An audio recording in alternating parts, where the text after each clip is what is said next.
जिस्म मेरा आज ये दास्तां है अमृतसर की उन तंग गलियों से निकलकर मुंबई के आलीशान महलों तक पहुंचने वाले एक ऐसे जादुई मगर कांटों भरे सफर की जिसे देख दुनिया दंग रह गई।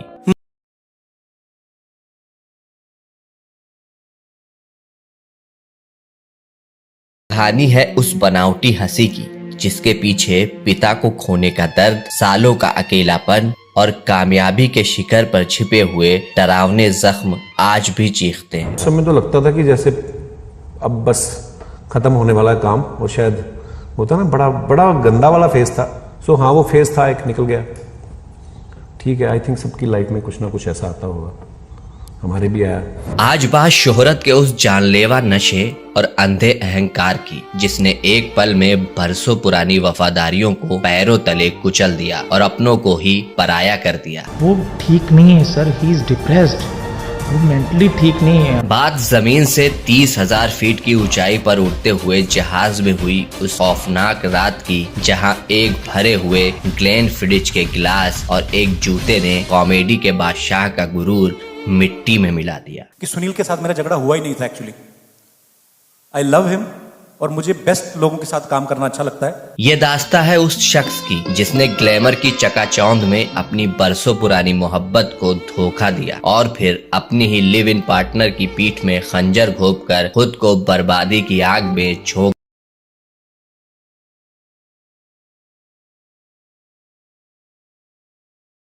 ये दास्तां है उस ऑन स्क्रीन बीवी सुमोना की जिसने अपमान के घूंट पीकर भी सालों साथ निभाया, पर जैसे ही बड़े प्लेटफॉर्म की बारी आई उसे बिना बताए गुमनामी के अंधेरे में ढकेल दिया गया। कपिल का हर सीजन में विद इन अ सीजन उसके पार्टनर या तो छोड़ के चले जाते हैं और they get fired। उसका कोई एक पार्टनर टिकता नहीं है। लेकिन क्या आपको पता है कि कैमरों के सामने दिखने वाली वो नकली मुस्कान जिसका असली राज अब जिम की मेहनत में नहीं बल्कि महंगी कॉस्मेटिक सर्जरी और स्कैल्प पैच के बंद कमरों में कैद है। ये बहुत ही गुणी डॉक्टर्स हैं, इनकी जो टीम है, और बड़ा अच्छा ट्रीटमेंट करते हैं, बड़ी अच्छी टेक्नोलॉजी है। बात करोड़ों दिलों पर राज करने वाली उस कॉमेडी किंग कपिल शर्मा की जिसकी चमकती दुनिया के पीछे का काला सच आज हम आपके सामने बेनकाब करने जा रहे हैं। मैं एक्चुअली अपसेट था और मेरी एक प्रॉब्लम है, मैं I am not a god, हर इंसान गलतियां करता है। आज की ये कहानी है शोहरत की, धोखे की और उस कड़वे सच की जिसे कैमरा कभी नहीं दिखाता। तो तैयार हो जाइए क्योंकि आज हम कपिल शर्मा की अनकही दास्तां की एक एक परत खोलने जा रहे हैं। हंजुआं दे विचों नी मैं प्यार लभदा, एक वारी नहीं वार वार लभदा।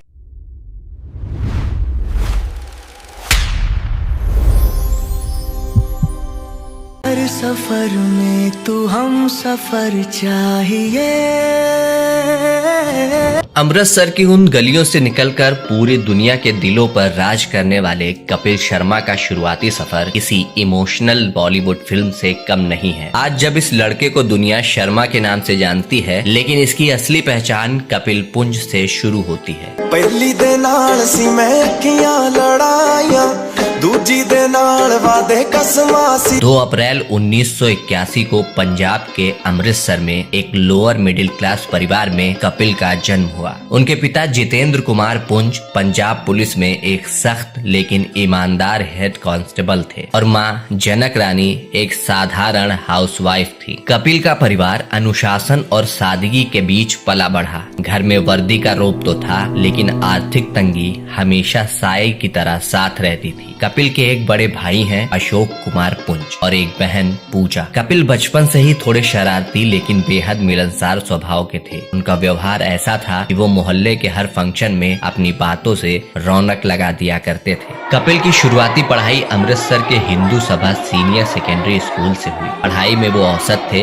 लेकिन उनका दिल किताबों से ज्यादा स्कूल के मंच पर लगता था। इसके बाद उन्होंने खालसा कॉलेज और फिर APJ college of fine arts से अपनी उच्च शिक्षा पूरी की। अजीब इत्तेफाक देखिए, कपिल के पिता जो पुलिस में सख्त ड्यूटी में दिन रात लगे रहते थे, वो खुद एक बेहतरीन थिएटर आर्टिस्ट थे। ये एक ऐसा सच था जो कपिल को बहुत बाद में पता चला। उनके पिता अक्सर उन्हें स्कूल और कॉलेज के फंक्शन में गाने और एक्टिंग करने के लिए प्रोत्साहित करते थे। असल में कपिल अनजाने में अपने पिता के उन्हीं अधूरे सपनों को जी रहे थे जिन्हें जिम्मेदारियों के बोझ ने कभी पूरा नहीं होने दिया। साल 1997 में जब कपिल सिर्फ 16 साल के थे और अपने करियर के सपने बुनना शुरू ही किया था, तभी उनके परिवार पर दुखों का पहाड़ टूट पड़ा। उनके पिता को कैंसर डायग्नोस हुआ। क्राइम कि यार ये ऐसे कैसे हो गया। तो मैंने कहा डैडी को नहीं बताएंगे।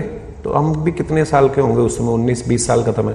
अगले 7 साल उस परिवार के लिए किसी नर्क से कम नहीं थे। घर की सारी जमा पूंजी धीरे धीरे अस्पताल के बिलों में स्वाहा होने लगी। हालत ये हो गई थी कि कपिल जो अपनी पढ़ाई और सिंगिंग पर ध्यान देना चाहते थे, उन्हें अपनी स्कूल की पढ़ाई पूरी करते ही काम की तलाश में निकलना पड़ा। जरा सोचिए, वो लड़का जो कल तक गाने की धुनें गुनगुनाता था, आज वो अमृतसर की गलियों में एक पीसीओ पर बैठा था। उन्होंने अपनी जरूरतों को मारने के लिए कपड़े की दुकान और जनरल स्टोर में सेल्समैन जैसी छोटी मोटी नौकरियां की। मकसद सिर्फ एक था कि पिता का इलाज हो सके और घर का चूल्हा जलता रहे। दर्द की पराकाष्ठा तो तब हुई जब कपिल अपने पिता को अस्पताल के एक प्राइवेट रूम में शिफ्ट करना चाहते थे ताकि उन्हें थोड़ी राहत मिल सके, लेकिन जेब में इतने पैसे नहीं थे कि वो जनरल वार्ड से हटकर एक कमरा ले सके। यार यही हॉस्पिटल है सफदरजंग ना, जहाँ पापा लास्ट दिनों में थे।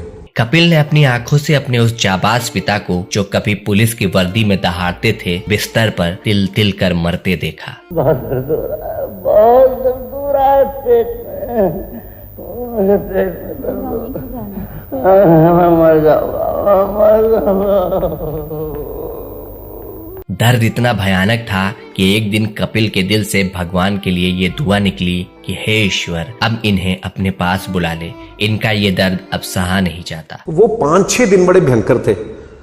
उस दिन मैंने शायद खुद ही भगवान को बोला कि भगवान या तो आप ले जाओ और या ये दर्द मत दो इतना। साल 2004 में आखिरकार उनके पिता ने दम तोड़ दिया। और दोस्तों, ये हकीकत रूह कपा देने वाली है कि जिस बेटे ने पूरी उम्र सबको हंसाने का बीड़ा उठाया, उसी बेटे के पास उस वक्त इतने पैसे भी नहीं थे कि वो अपने पिता का अंतिम संस्कार कर सके। कपिल ने अपने दोस्तों के सामने हाथ फैलाए, उनसे पैसे उधार लिए, तब जाकर अपने पिता की अंतिम विदाई की। He passed away in 2004। तो कभी कभी मैं सोचता हूँ यार भगवान मतलब 4-5 साल और दे देता है यार, पर वही है कि हम तो बड़ा कुछ सोचते हैं। कपिल अक्सर कहते थे कि उन्होंने अपने पिता को तिल तिल मरते देखा था और उस बेबसी ने ही उनके भीतर उस जिद को पैदा किया कि अब चाहे जो हो जाए, दुनिया में अपना नाम बनाकर ही दम लूंगा। यही वो दौर था जिसने कपिल पुंज को कपिल शर्मा बनाने की नींव रखी। पिता के जाने के बाद कपिल के कंधों पर पूरे घर की जिम्मेदारी आ गई थी। कॉलेज खत्म हुआ, लेकिन हाथ में कोई ढंग की नौकरी नहीं थी। अब शुरू हुआ करियर का वो दौर जहां एक एक पैसे के लिए कपिल को जद्दोजहद करनी पड़ी। उन्होंने एक पंजाबी बैंड में कोरस सिंगर के तौर पर काम करना शुरू किया। जानते हैं उनकी पहली कमाई कितनी थी? सिर्फ 300 रुपए। वो शादियों और छोटे मोटे इवेंट्स में पीछे खड़े होकर गाना गाया करते थे। टीवी या कॉमेडी करने से पहले मैंने बड़े छोटे छोटे जॉब किए। मुझे कोई बता रहा था जगरातों में भी आपने गाना गाया। जी, वो कोरस सिंगिंग होती है ना, मेन सिंगर के साथ पीछे। हाँ, मतलब काफी काम किए। यही उनकी मुलाकात हुई चंदन प्रभाकर से, जिन्हें आज आप चंदू चाय वाले के रूप में जानते। के दोस्त थे और साथ में थिएटर किया करते थे। कपिल के पास म्यूजिक का सब्जेक्ट नहीं था, लेकिन उन्होंने थिएटर सिर्फ इसलिए ज्वाइन किया क्योंकि उन्हें लगा कि यहाँ एक्टिंग के साथ साथ गाने का भी मौका मिल जाएगा। कॉलेज में उनकी मिमिक्री और कॉमेडी इतनी मशहूर हुई कि उन्हें स्कॉलरशिप तक मिलने लगी। लेकिन असली मोड़ आया साल 2007 में। कपिल ने अमृतसर में the great Indian laughter challenge season 3 के लिए ऑडिशन दिया, लेकिन दोस्तों किस्मत ने यहाँ भी उनकी परीक्षा ली। उन्हें पहले ही राउंड में रिजेक्ट कर दिया गया। अमृतसर ऑडिशन लेने आए थे। तो वहां पे तो उन्होंने फटाफट बोलते ना 2 मिनट में सुनाओ कुछ। मैंने 2 मिनट में कुछ ना कुछ सुनाया, उन्होंने आधे मिनट में रिजेक्ट करके निकल गए, है ना। मजेदार बात यह है कि उसी ऑडिशन में उनके दोस्त चंदन सेलेक्ट हो गए, लेकिन कपिल हार मानने वालों में से नहीं थे। उनके पास पैसे नहीं थे, लेकिन खुद पर यकीन अटूट था। उन्होंने हार नहीं मानी और दूसरे शहर दिल्ली जाकर फिर से ऑडिशन दिया। इस बार जजों ने उनकी प्रतिभा को पहचाना और उन्हें शो के लिए चुन लिया गया। तब पता चला दिल्ली में फिर ऑडिशन है।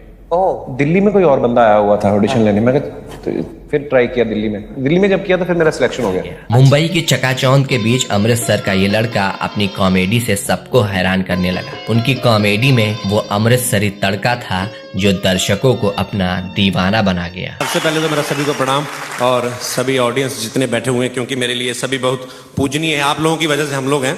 और फिर आया वो ऐतिहासिक पल जब शो के विनर की घोषणा हुई तो पूरी दुनिया के सामने नाम गूंजा कपिल शर्मा। उन्हें न सिर्फ ट्रॉफी मिली बल्कि 10 लाख की इनामी राशि भी मिली। लेकिन जीते हुए पैसों से कपिल ने कुछ ऐसा किया जिससे उनके परिवार में उनका कद और ज्यादा बढ़ गया। जीत के उन 10 लाख रुपयों से कपिल ने अपने लिए सुख सुविधाएं नहीं खरीदी बल्कि अपनी बहन की शादी धूमधाम से की। यहीं से उनके मन में ये बात बैठ गई कि वो अपने परिवार और साथ काम करने वालों के भाग्य विधाता है। यही सोच आगे चलकर उनके करियर में अहंकार और विवादों की वजह भी बनी। लाफ्टर चैलेंज जीतने के बाद कपिल रुके नहीं। उन्होंने कॉमेडी सर्कस के लगातार 6 सीजन जीतकर एक ऐसा रिकॉर्ड दिया जिसे तोड़ना नामुमकिन है।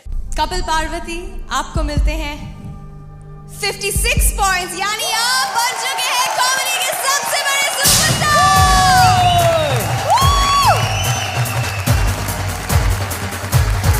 पिता के जाने के बाद जिस जिद ने कपिल को लाफ्टर का बादशाह बनाया, उसी जिद ने उन्हें अपना खुद का साम्राज्य खड़ा करने के लिए उकसाया। 2000 इतनी आसान नहीं थी। कोई भी बड़ा स्टार एक नए कॉमेडियन के शो पर आने को तैयार नहीं था। तब कपिल ने धर्मेंद्र पाजी को फोन किया और उन्होंने बड़े दिल के साथ हाँ कह दी। किस सेलेब को बुलाया और कोई भी नहीं आने को उस समय तैयार था। और तो फिर मुझे लगा कि यार एक बार धर्म पाजी के पास चलते। तो मैंने उनसे वक्त लिया और मिलने गए।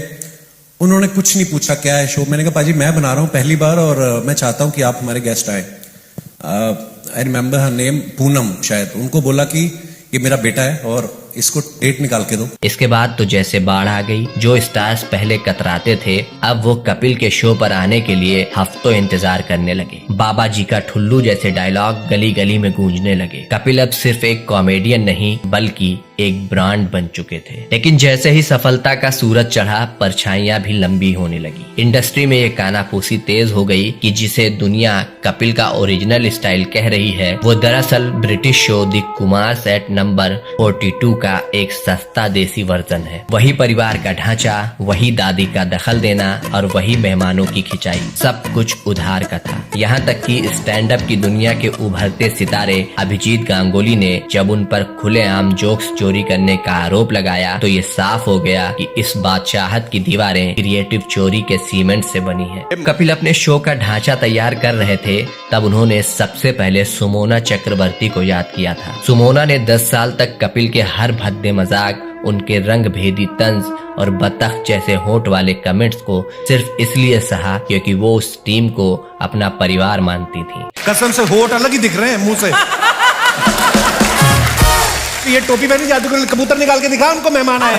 मगर वफादारी का ये सिलसिला तब टूटा जब कपिल को नेटफ्लिक्स का बड़ा और ग्लोबल मंच मिला। जिस सुमोना ने कपिल के डिप्रेशन और शराब की लत वाले सबसे काले दिनों में उनका साथ नहीं छोड़ा, उसे नए शो की कास्ट से ऐसे बाहर किया गया जैसे कोई गैर हो। रिपोर्ट के मुताबिक सुमोना को एक फोन कॉल तक नहीं किया गया। कपिल को लगने लगा था कि वो अब इतने बड़े हो चुके हैं कि उन्हें पुराने लोगों की जरूरत नहीं रही। सुमोना को किनारे करने का बीच शायद उसी दिन पड़ गया था जब मार्च 2017 में मेलबर्न से लौटते वक्त सिडनी की फ्लाइट में कपिल ने आपा खो दिया। शराब के नशे में डूबे कपिल ने जब देखा कि उनकी टीम ने उनसे पहले खाना शुरू कर दिया है तो उनका राजा वाला अहंकार भड़क उठा। उन्होंने चिल्लाकर कहा, तुम लोगों की औकात क्या है, सबको मैंने बनाया है। और इसी बीच जब सुनील ग्रोवर ने उन्हें शांत कराना चाहा तो कपिल ने अपना जूता उतार कर उन्हें दे मारा। मैं एक्चुअली अपसेट था और मेरी एक प्रॉब्लम है, मैं I am not a god, हर इंसान गलतियां करता है। ये सिर्फ एक झगड़ा नहीं था, ये उस इनसिक्योरिटी का नतीजा था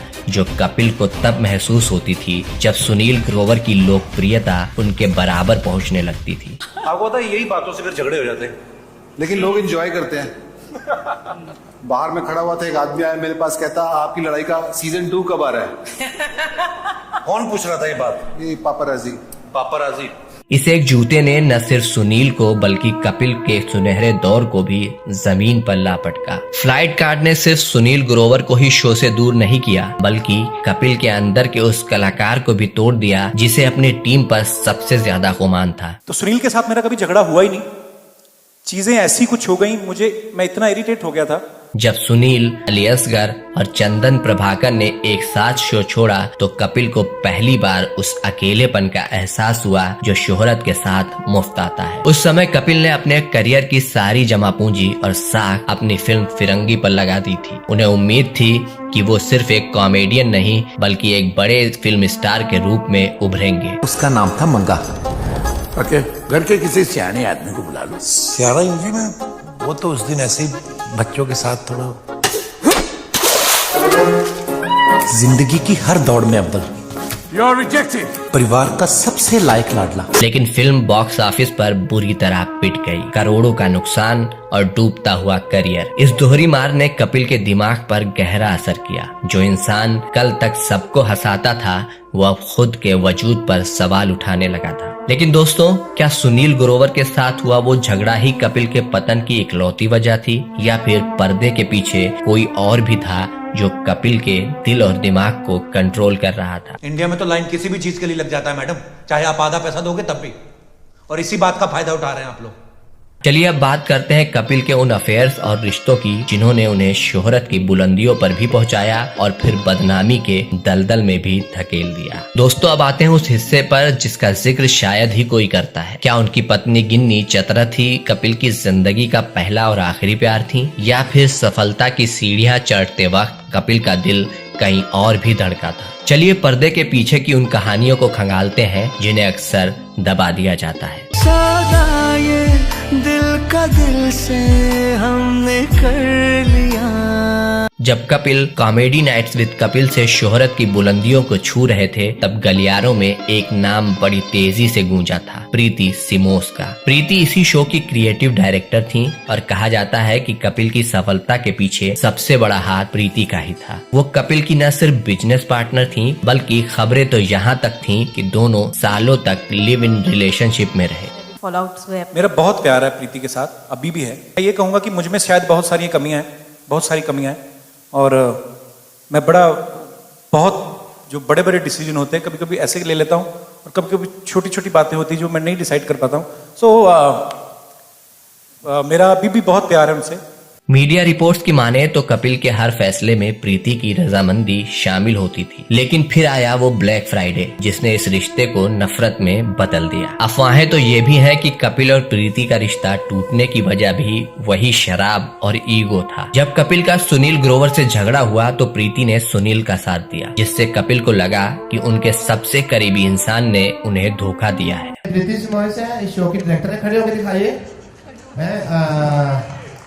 ये इन्होंने जीना खराब कर रखा है हमारा। इसके बाद कपिल ने प्रीति की बहन नीति सिमोस पर कई गंभीर आरोप लगाए और मामला पुलिस स्टेशन तक पहुंच गया। प्यार का ये सिलसिला लीगल लड़ाई में बदल गया जिसने कपिल को पूरी तरह तोड़कर रख दिया। लेकिन बात यहीं खत्म नहीं होती। ग्लैमर की दुनिया में कपिल का नाम उनकी को स्टार्स के साथ भी जोड़ा गया। शो के दौरान उनकी और सोमोना चक्रवर्ती जो उनकी पत्नी का रोल करती थीं, उनकी केमिस्ट्री को लेकर भी कई बार चटपटी खबरें उड़ी। हालांकि दोनों ने हमेशा इसे सिर्फ दोस्ती का नाम दिया।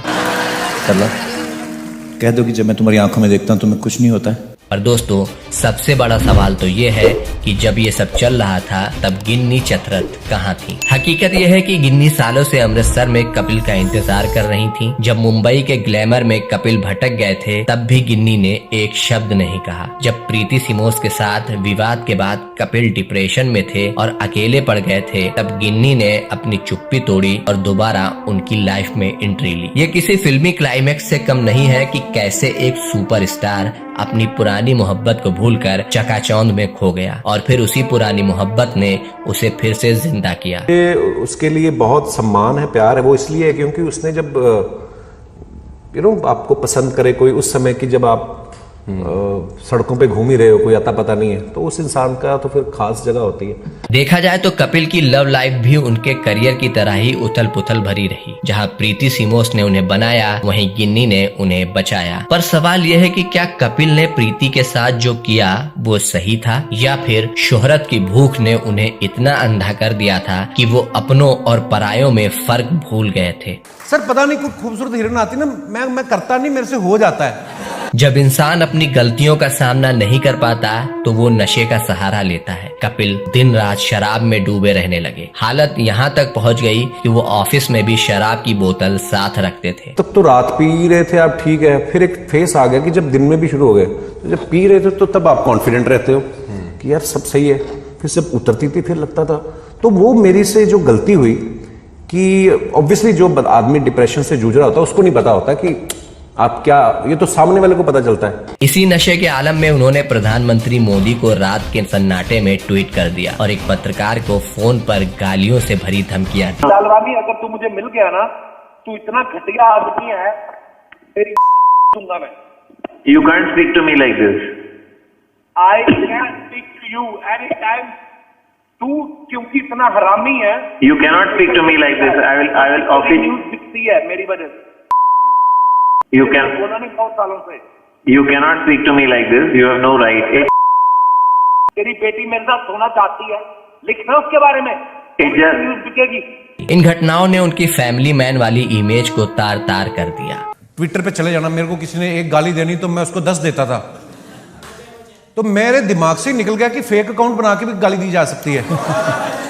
तो मैं अपने ब्लू टिक वाले से लगा रहा। डिप्रेशन का सबसे बुरा दौर वो था जब कपिल शूट पर तो आते लेकिन वैनिटी वैन से बाहर निकलने की हिम्मत नहीं जुटा पाते थे। शाहरुख खान, अजय देवगन और अमिताभ बच्चन जैसे दिग्गज सितारे सेट पर इंतजार करते रहते और कपिल अंदर पैनिक अटैक से जूझ रहे होते थे। उन्हें लगने लगा था कि अब कोई उन्हें पसंद नहीं करता। वो घंटों अंधेरे कमरे में अकेले बैठे रहते। 1 लाख लोगों के सामने खड़ा होकर बोल लेता हूं, लेकिन उस समय यह अवस्था थी सर कि 4 लोगों के सामने नहीं मैं जा पाता था। उस दौर में मीडिया ने कपिल को एक विलन की तरह पेश करना शुरू कर दिया था। हर दिन उनके बारे में नई नकारात्मक खबरें आती थीं। इसी दबाव में कपिल ने विक्की लालवानी नाम के पत्रकार को फोन करके गालियां दी। उसकी रिकॉर्डिंग लीक हो गई। ये उस इंसान की छटपटाहट थी जो चारों तरफ से घिर चुका था और जिसे समझ नहीं आ रहा था कि अपनी गिरती साख को कैसे बचाए। जब पूरी दुनिया कपिल के खिलाफ खड़ी थी तब उनकी पुरानी दोस्त और अब पत्नी गिन्नी चतरथ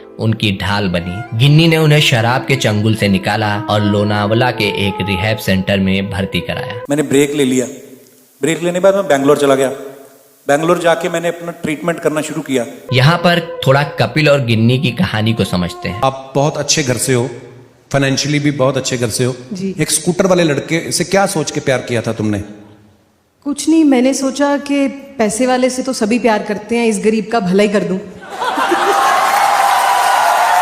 दरअसल उनकी ये कहानी बहुत पुरानी है। कपिल जालंधर के कॉलेज में प्ले डायरेक्ट करने गए थे जहां गिन्नी उनकी स्टूडेंट थी। गिन्नी अमीर खानदान से थी और कपिल उस वक्त एक गरीब स्ट्रगलर। गिन्नी कपिल के लिए घर से खाना बनाकर लाती। जब कपिल को पता चला कि गिन्नी उन्हें पसंद करती हैं, तो उन्होंने खुद को आईने में देखा और गिन्नी से कहा, हमारा कोई फ्यूचर नहीं है। तुम्हारी कार की कीमत मेरे पूरे परिवार की जायदाद से ज्यादा है। तो हम लोग रोज रिहर्सल करने के लिए जाते थे तो वो सैंडविच लेके आती थी सिर्फ मेरे लिए। तो मेरा दोस्त कहता है ये ना लड़की गिन्नी तेरे को लाइक करती है। मैं कहा नहीं यार, उसकी गाड़ी देख कितनी बड़ी है और मेरे स्कूटर की फोम निकल रही बाहर।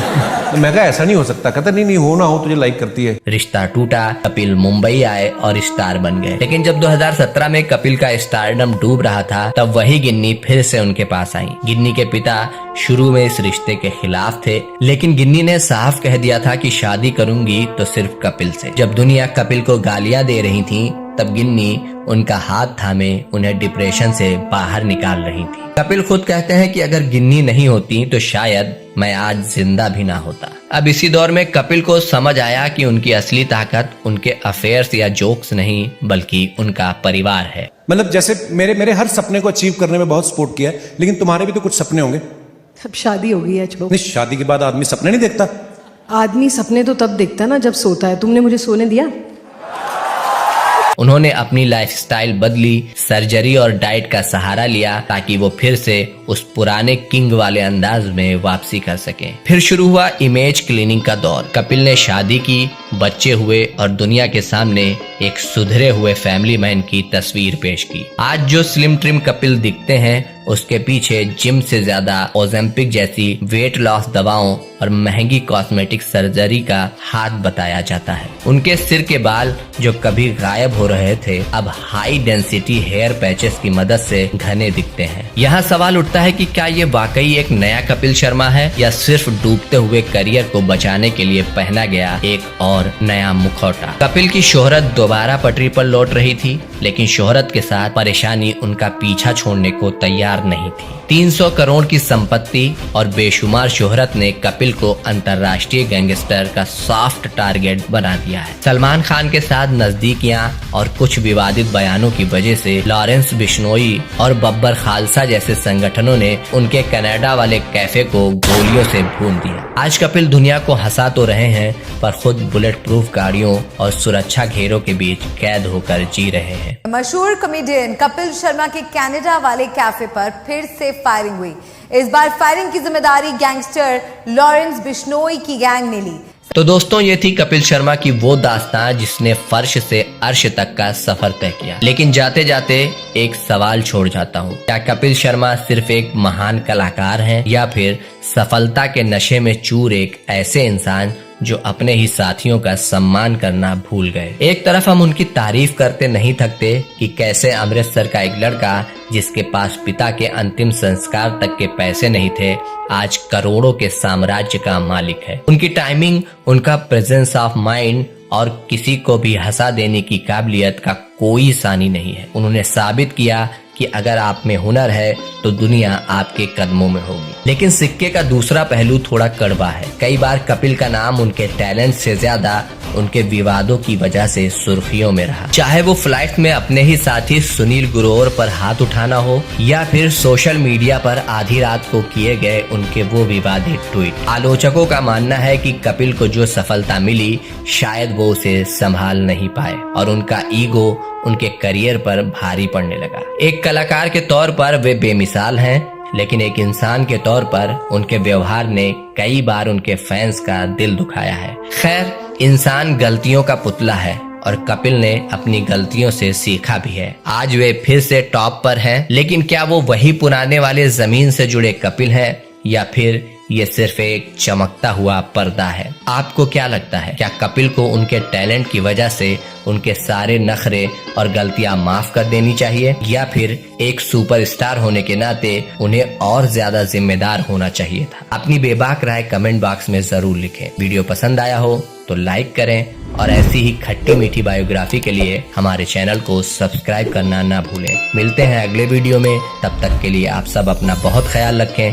धन्यवाद। Hi guys, this is Kapil Sharma. मुझे तो आप जानते ही हैं। और मैं आ रहा हूँ नेटफ्लिक्स पे। मैं आ रहा हूँ नेटफ्लिक्स पे। आप भी आ रहे हैं? आप भी आ रहे हैं? साथ में चलते हैं। तो हम दोनों एक साथ आ रहे हैं 190 से भी ज्यादा कंट्रीज में।